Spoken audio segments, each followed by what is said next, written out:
Bom dia, Felipe. Bom dia, ouvintes. Em primeiro lugar, parabéns aí pela reportagem, né? E segundo lugar, vamos agora dizer aqui, mostrar para os ouvintes do rádio, abrir aqui, já que a gente não tem como mostrar as imagens, mas abrir aqui o que está dito nas páginas do Valor de hoje.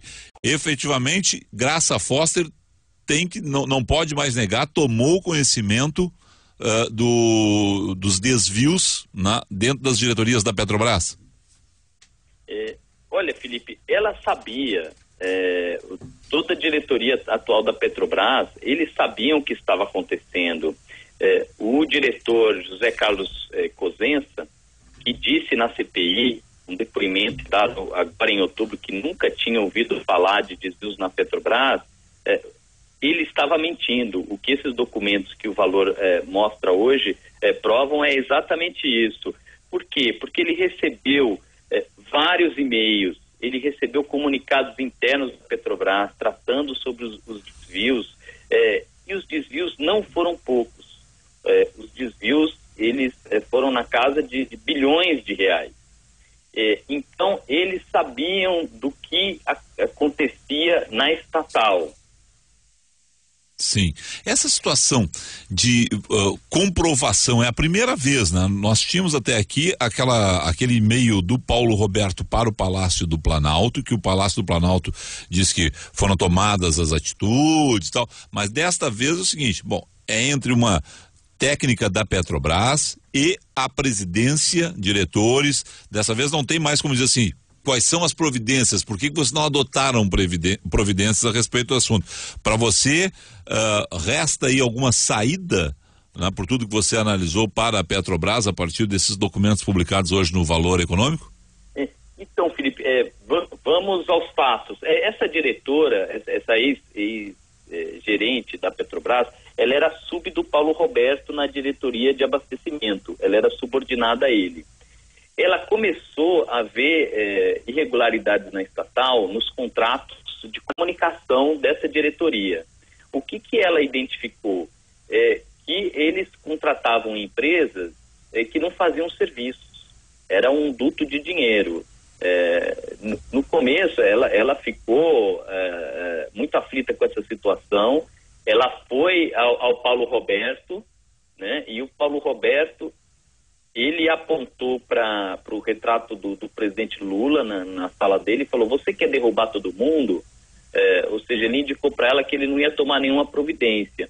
E ela insistiu, ela encaminhou documentos, ela pediu providências, até que isso levou à demissão do diretor de comunicação do abastecimento. Só que esse diretor, apesar de demitido, sob a alegação de que ele estaria sob licença médica, ele continuou na estatal.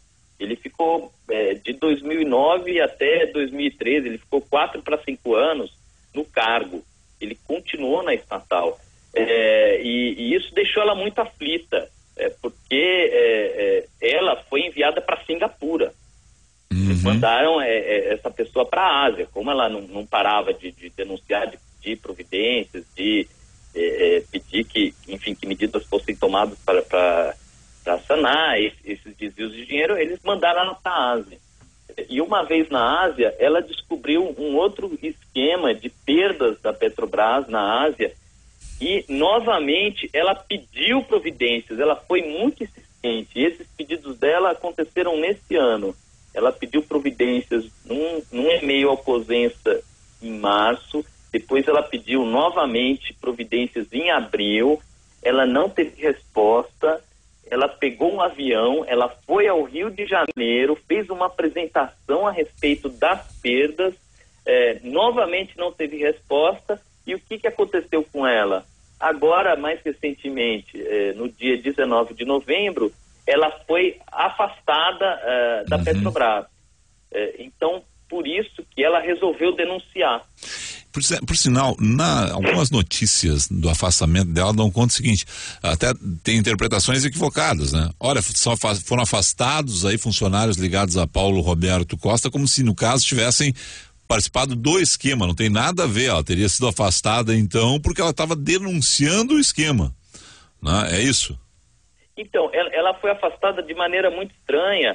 Ela não soube da razão do afastamento, ela soube pela imprensa que ela estava sendo afastada. Isso deixou ela numa situação de desespero. Ela escreveu um e-mail dramático para Graça Foster, no qual ela diz assim, que desde 2008 a vida dela se tornou um inferno, porque ela viu um esquema inicial de desvio de dinheiro, ela lutou contra isso, ela disse que foi ameaçada, ela disse que foi assediada. Ela teve um episódio muito estranho no bairro do Catete do Rio de Janeiro, onde um suposto assaltante apontou uma arma para ela. Ela disse que entregava dinheiro, carro e tudo. Ele não levou nada, só pediu que ela ficasse quieta.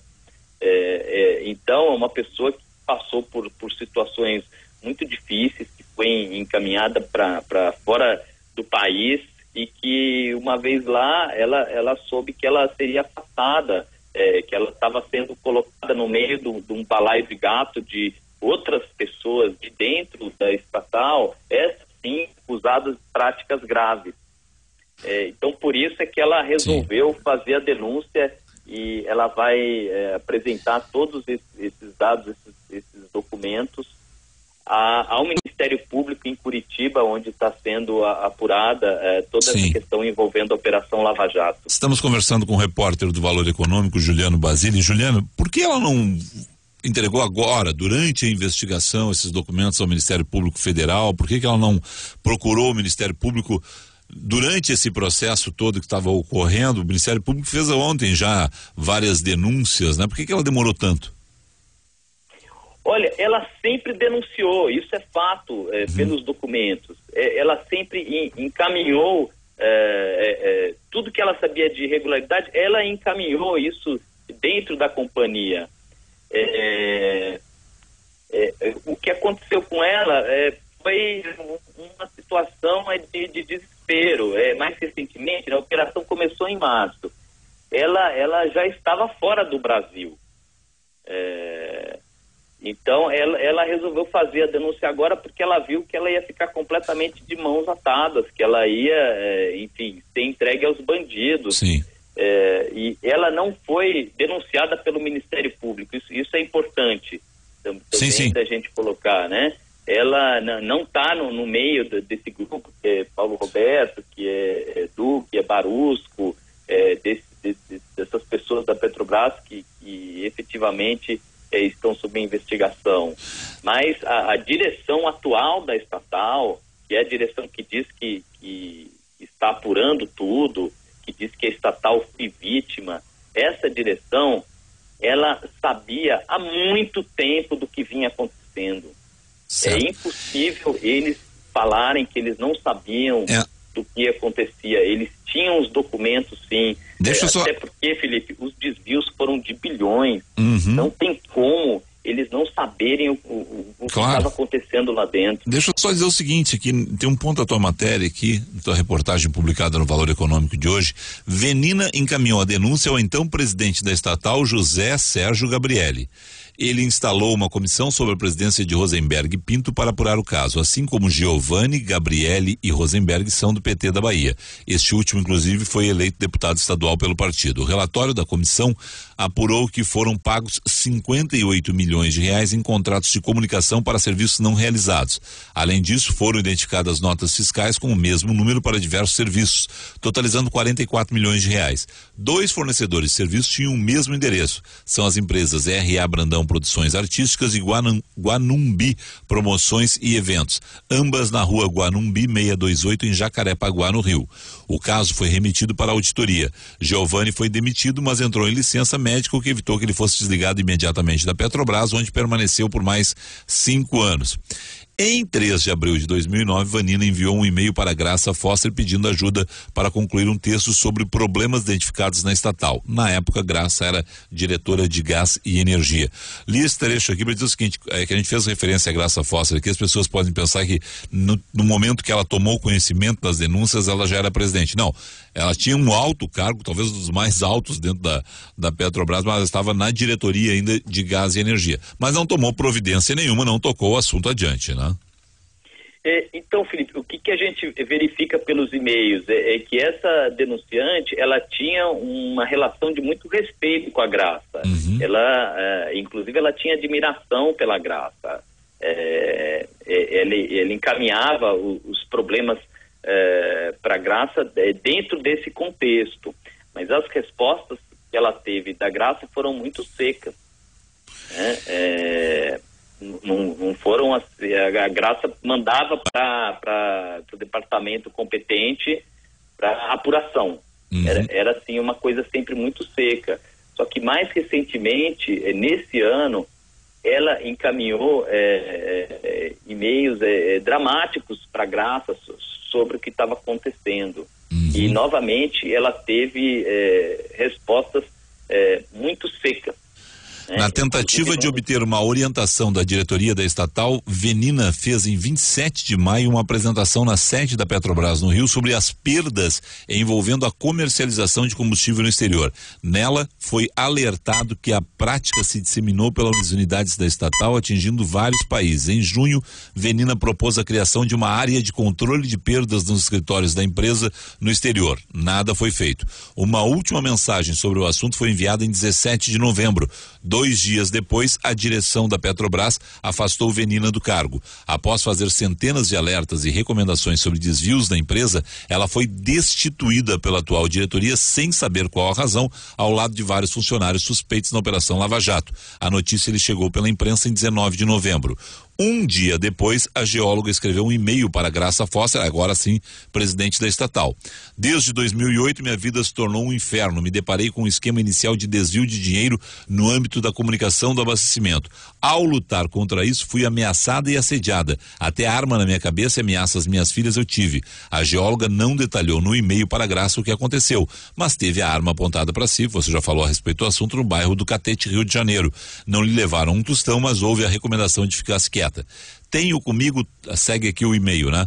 Tenho comigo toda a documentação do caso que nunca ofereci à imprensa em respeito à Petrobras, apesar de todas as tentativas de contato de jornalistas. Levei o assunto às autoridades competentes da empresa, inclusive o jurídico e a auditoria, o que foi em vão, continua ela.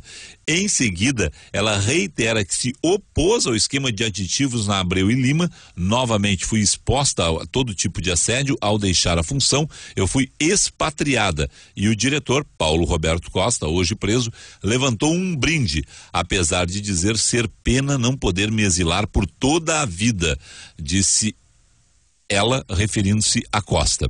Agora, em Singapura, me deparei com outros problemas, tais como processos envolvendo a área de bunker e perdas, e mais uma vez agi em favor da empresa. Não chegaram ao meu conhecimento ações tomadas no segundo exemplo citado, dando a entender que houve omissão daqueles que foram informados e poderiam agir. A geóloga termina a mensagem fornecendo seu telefone à Graça Foster. O valor perguntou à Petrobras quais providências foram tomadas com relação às denúncias, mas a estatal não respondeu até ontem, a hora do fechamento da edição. Já responderam, ô Juliano Basílio? Pois é, eu perguntei para eles, eu fiz essa pergunta ontem pela manhã, inclusive encaminhei o e-mail dele, um e-mail para a Petrobras às 10h25 da manhã, eles não responderam, e aí depois eles soltaram uma nota dizendo que eles teriam tomado as providências, mas é uma nota muito reticente. Protocolar, né? É muito protocolar, porque eles não esclarecem o que eles fizeram na tentativa de recuperar o dinheiro. Eles só dizem assim, o resultado das análises foi encaminhado às autoridades competentes, ponto final. Com relação a Abreu e Lima, onde houve boa parte do esquema com as construtoras, era um esquema que era o seguinte, era uma escalada de preços e ia elevando os custos e ao final os custos foram elevados de 4 bilhões de dólares para mais de 18 bilhões, os custos com essa refinaria. E o que eles falam é assim, relatório final para órgãos mandamos relatório final para órgãos de controle e autoridades competentes. Vamos lembrar, Felipe, que no começo dessa semana o Procurador-Geral da República, o Rodrigo Janot, ele defendeu a diretoria da Petrobras, ele defendeu a destituição da diretoria da Petrobras. Sim. Eu imagino, agora aqui conversando com você e com os ouvintes também, mas enfim, eu imagino que ele tem informações para pedir essa destituição. Ele tem acesso aos autos do processo, claro. Ele tem informações. O que ocorreu foi que o governo respondeu que não havia motivos, que essa diretoria atual da Petrobras é a diretoria que está apurando as ilicitudes. E o que a gente vê por esses e-mails, por esses documentos, é que não, que eles estão sendo informados há muito tempo sobre essas ilicitudes e que as providências que eles tomaram não foram suficientes. É que tem uma parte do processo todo que a gente não conhece, que é essa parte que envolve políticos, e ali pode ter muita gente graúda, inclusive de outras diretorias, mas o Ministério Público, de forma inteligente, está esperando para enviar tudo para o Supremo, porque vai dar aquela confusão do foro privilegiado, né? E aí tem um pessoal, todos esses empreiteiros que estão denunciados vão para a justiça comum, só que eles vão querer, obviamente os advogados vão tentar essa estratégia, né? Se ligar aos políticos e ir para o Supremo, onde a gente sabe os casos vão demorar mais. Apesar do mensalão ter mandado muita gente para a cadeia, demora mais, né? Então a gente tem essa expectativa. Empreiteiros vão ficar na justiça comum, políticos que eventualmente não tenham sido reeleitos, e diz que há uma série, né, nas informações que tem, que não teriam sido reeleitos, vão ficar na justiça comum. Outros com esse maldito foro privilegiado, aí vai correr no Supremo essas ações. Isso aí nós vamos ter que aguardar mesmo, né? Agora o que acontece, Felipe, você me permite dizer, por favor. O Supremo há 16 anos aqui em Brasília, e eu acho que o Supremo, ele aprendeu com o julgamento do mensalão. Então, o que eu imagino é que eles não vão querer fazer um julgamento imenso, cheio de réus, de pessoas que não têm foro, no qual demora-se mais de um semestre para acabar o julgamento. Eu imagino que eles vão fazer ações, que eles devem abrir inquéritos, envolvendo um inquérito por réu, onde isso facilita com que eles possam julgar os casos, né? E a expectativa que a gente tem é de que esses casos não sejam julgados no plenário, onde votam os 11 ministros, né? Está faltando um. A expectativa que a gente tem é que isso seja votado nas turmas de maneira mais célere. Então, é isso que você falou, né? Até mudou o regimento. Até mudou o regimento interno. Exato. Eu acho que o Supremo ele aprendeu muito com o mensalão. E realmente não dá para a gente ter uma Suprema Corte com tantos casos importantes que tem que analisar, paralisada por 6 meses só com um processo, né? Tá certo. Então, enfim, mas é o que você falou, vamos ver como isso vai se desenrolar. Meu caro Juliano Basile, parabéns aí pela reportagem. Quanto tempo você levou para conseguir convencer a Avelina a conversar com você? Porque por tudo que a gente está lendo aqui, ela tinha uma profissão de fé, assim para dizer, ela acreditava na Petrobras, ela não queria expor a empresa, né? E ela não quis chutar o pau da barraca, ela tentou pelos caminhos normais dentro da Petrobras fazer as denúncias e não foi ouvida. Quanto tempo até você convencer ela a falar? Olha, Felipe, eu acho que mais importante do que isso é a gente ver quanto tempo essa gerente que é concursada da estatal, ela está na estatal desde 1990, ela é geóloga, ela tem MBA, ela tem um currículo muito qualificado, quanto tempo ela denunciou isso. São pelo menos 6 anos de denúncia. E em nenhum momento, como eles têm normas internas de trabalho na Petrobras, em nenhum momento ela saiu atirando para a imprensa. É verdade. Ela tentou, ela foi ao extremo de tentar solucionar isso pelas normas da empresa. E infelizmente ela não teve resposta. A resposta que ela teve agora foi ser afastada. Então, por isso é que ela resolveu agora falar, né? Eu acho que foi essa a razão que levou ela a depor. Certo. Bom, quero agradecer a você aí parabéns pela reportagem, e agora vamos aguardar os desdobramentos, porque tinha aquela situação toda do eu não sabia, nunca chegou a minha tal denúncia, olha só, a Petrobras tem os seus órgãos internos, nunca fomos comunicados. Não, está fartamente documentado que houve na comunicação, que merecia uma investigação profunda dentro da Petrobras e que essa investigação profunda não foi realizada de forma devida. Juliano, parabéns aí, obrigado, hein? Tá ótimo, Felipe. Obrigado. Bom dia para você. Deixa eu só dizer o seguinte, Juliano Basile, repórter do Valor Econômico, a reportagem está hoje nas páginas do Valor Econômico. Você pode acessar parte dela no site valor.com.br.